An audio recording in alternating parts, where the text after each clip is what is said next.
Vamos buscar pão. Mais um dia, uma neblina lá fora, tá frio. Eita Deus, mas graças a Deus, frio é bênção.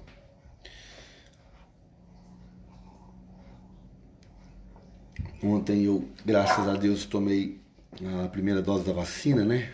Estou muito feliz. Até não estava preparado para tomar a vacina, porque eu fui lá para ver uma outra coisa. Mas foi uma bênção, graças a Deus deu certo. Durante um tempo eu trabalhei em São Paulo numa indústria, numa cidade chamada Barueri, e tinha uma indústria chamada Indústrias Madeirite. Nem sei se essa indústria existe ainda.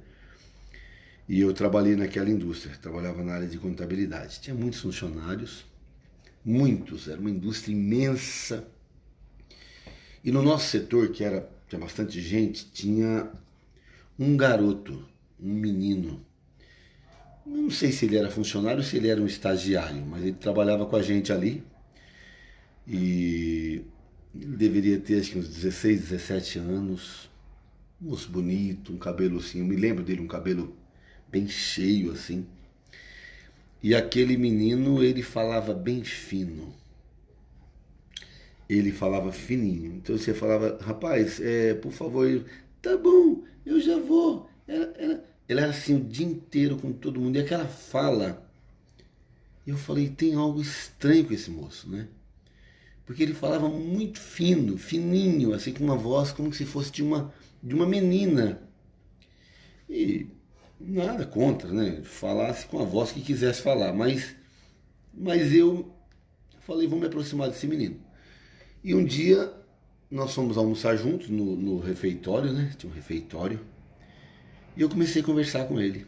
E eu dizia, aí ele começa a me dizer que ele morava com a avó dele há muitos anos, né? Então, quem sabe ele tenha sido criado com cuidados de avós, né? Que é diferente de cuidado de pai e de mãe, né? E, e eu comecei a conversar dizendo, rapaz, por que você não fala com a sua voz? Sua voz deve ser tão bonita, você está escondendo a sua voz, né? E ele dizia, não, eu não posso falar com a minha voz, tal. E eu fui conversando com ele e finalmente aquele moço fala com a sua própria voz. E quando ele fala, ele olhou para mim e disse, você não está envergonhado de ouvir a minha voz? Eu disse, rapaz, você tem uma voz tão bonita. E eu digo isso para você porque eu estou estudando música. Você tem uma voz linda, rapaz. Continua falando. E eu continuei falando e ele respondendo com a voz natural dele. E nós voltamos para o escritório. E quando voltamos, eu fiz questão de já entrar conversando com ele, com a voz dele. E todo mundo ficou olhado assim, porque ele já estava ali há bastante tempo. E ele voltou a falar, né? Voltou a ter voz. Isso me faz pensar muitas coisas. Que às vezes nós temos que mudar a nossa voz para que as pessoas possam nos ouvir.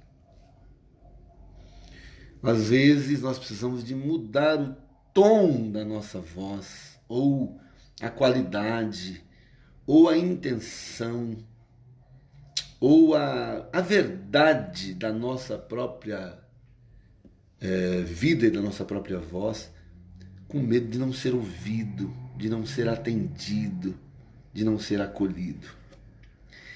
E como é bom você falar com a sua própria voz.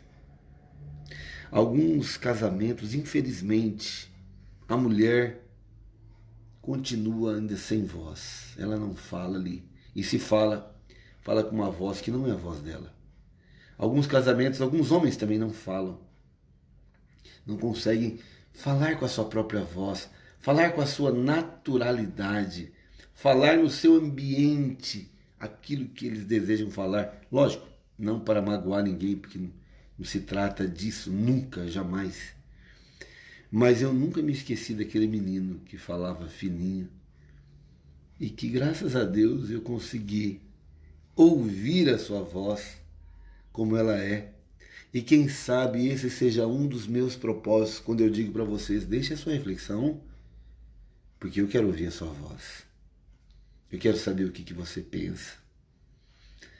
É muito legal quando Jesus se encontra com as pessoas e Jesus, que sabe de tudo, ele fala para o cego, fala para quem quer que seja: o que é que você quer que eu faça?